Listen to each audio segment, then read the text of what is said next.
Hello my friends, and welcome to the channel for another Escape from Tarkov video. This time with a bit of a refresher course on how to get yourself an M1A now that it's no longer able to be bought or sold on the flea market, and how to build it out into a fearsome PvP machine that makes quick work of any PMC with powerful 308 rounds and a 30 round magazine. The M1A is without a doubt one of the best setups you can run in Tarkov with the right build, giving you a very accurate 308 rifle with good magazine capacity, great ammo types for PvP, low recoil compared to almost any other build in the category, and decent ergonomics to cap it all off. The only real disadvantages to the M1A are its size, weight, and price. It's hard, if not impossible, to run a lightweight build with a full-length M1A. It's not amazing in really tight spaces because it's so long, and for a full meta build, you're looking at somewhere around 300,000 rubles or even more for your total price, so it hurts the bank account when you lose one of these beautiful beasts. Up until about a week ago, as of making this video, you could buy an M1A on the flea market for about 60,000 rubles, so it was also really quite easy to get a hold of. But this has now changed with the M1A being banned from the market, along with the SR25, another of the best 308 rifles in Tarkov. While the SR25 is basically now limited to Peacekeeper's overpriced offering, the M1A has multiple trades to pick it up for a decent price, and you can actually assemble an M1A from the ground up for a great cost at mechanic level 3, meaning that as long as you know what you're doing,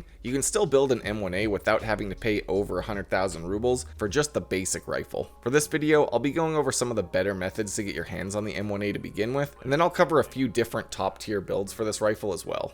First up, it's time for a refresher course in how to get an M1A in the first place, now that you can't just search it up and buy it on the market from other players. While many of the other 308 rifles don't really have multiple barters or ways to acquire them, the M1A has had a few different trades basically as far back as I can remember. Starting off at Peacekeeper level 2, you can trade 10 USB adapters to get yourself the basic short-barreled M1A with the SOCOM stock. This trade is generally kind of expensive to just buy out, but USB adapters are extremely common, and if you just pick them up in raid when you have free space, you can quickly find yourself enough to trade for this M1A. This one isn't really price efficient, but USB adapters are otherwise pretty useless, so it's a decent way to make use of random junk that you find in the raid. Next up, we have my favorite way to get an M1A build started, this time at mechanic level 3, where you can just build an M1A yourself using a blank receiver and a 22-inch barrel. Both of these parts are available at mechanic level 3. The receiver itself costs about 38,000 and the barrel will run you 22,000 rubles, meaning you have the two most important parts of the build for 60,000 rubles total. I personally like this way of doing it because you're generally going to just sell back a lot of the other parts of the M1A anyways, because you should be swapping almost all of the parts to make a good build, so this saves that step, and it's the cheapest way I know of to get you started on an M1A build with the long barrel. You do have to buy all the other parts for the build if you do it this way, but because you save so much on the initial purchase price, it's almost an identical total cost to build the M1A like this. Another trade at mechanic level 3 that I've mentioned many times in many videos will let you get your hands on an M1A with the long barrel, the SAS handguard, and an MOE carbine stock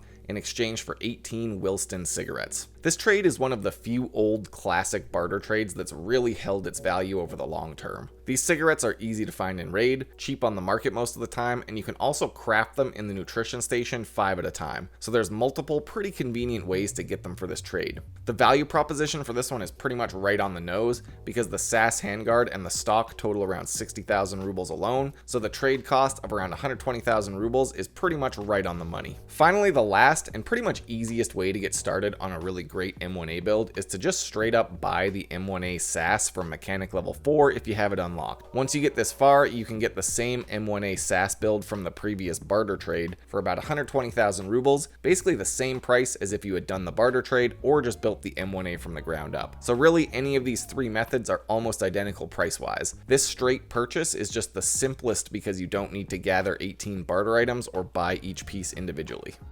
Next up for this video, I figured I would cover the changes you want to make to an M1A build once you get your hands on one. The M1A has multiple different stocks and other attachments, but honestly for the amount of money that you're spending on it regardless of the build, any budget setups are kind of not worth the effort in my opinion.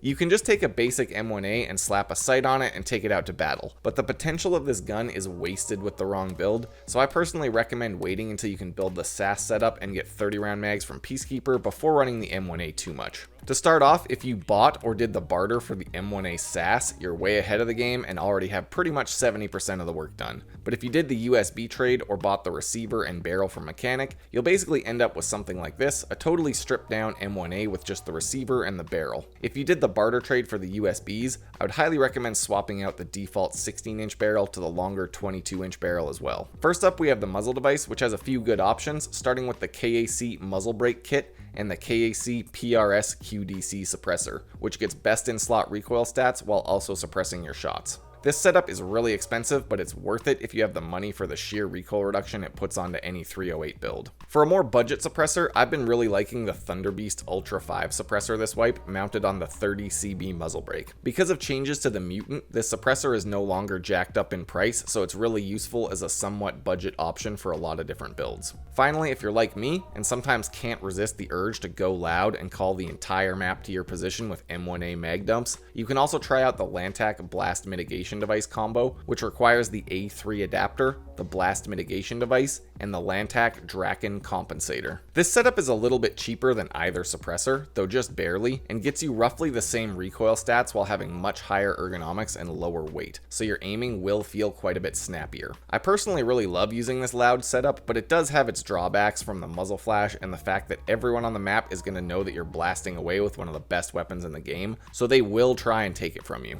Next up, you want to swap out the default SOCOM stock for the Troy SAS chassis, the undisputed best part for the M1A, and really what takes it from being kind of meh to being one of the best guns in the game. If you bought or bartered for the SAS build, this is already done for you. If you did it the other ways, you'll need to either buy this from Mechanic level 4, hope for a good flea market price, or find one in the raid, which is actually pretty doable. The flea market price ranges from being cheaper than Mechanic to sometimes kind of expensive, but honestly, more often than not, you'll be able to grab one for a decent price. Then I add a foregrip, usually one of 3 options. The SE5 Express Grip is the best overall for balanced stats, the Magpul RVG is great as a budget option, and the Zenit RK1 is also nice if you want a little extra recoil reduction to go along with your setup. Next up, you'll need a stock, and if you have Mechanic level 4 unlocked, you definitely want to swap out to the SI Advanced Buffer Tube, which gets you pretty great balanced stats for a cheap price. If you don't have Mechanic level 4, just stick with the normal Colt Carbine Buffer Tube. You can also use the Mesa Tactical Buffer Tube if you have it unlocked to get the recoil even lower, but most players won't even have this unlocked, so it's kind of exclusive to the tryhards. Once you get a tube on there, I will usually add the MOE Carbine stock with a rubber butt pad for a good balance between recoil and ergonomics. However, if you obsess over every 1% of recoil, then you can also use the PRS Gen 3 stock instead. For a pistol grip, I generally just stick with the F1 skeleton grip, and I usually just use the Style 1 option.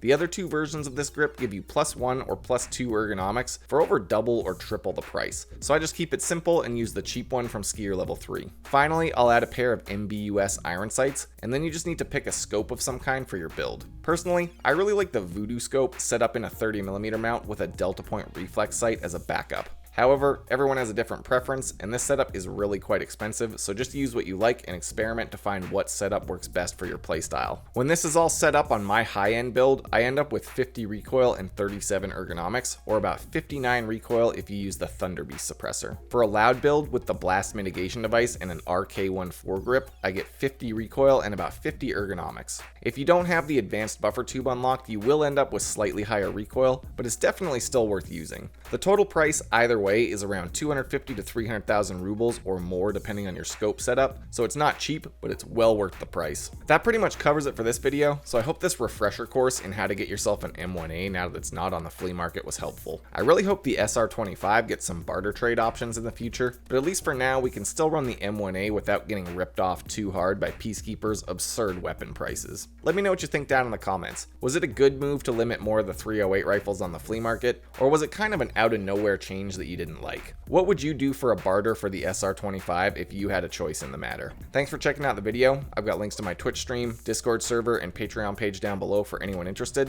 And until next time, stay safe in Tarkov City.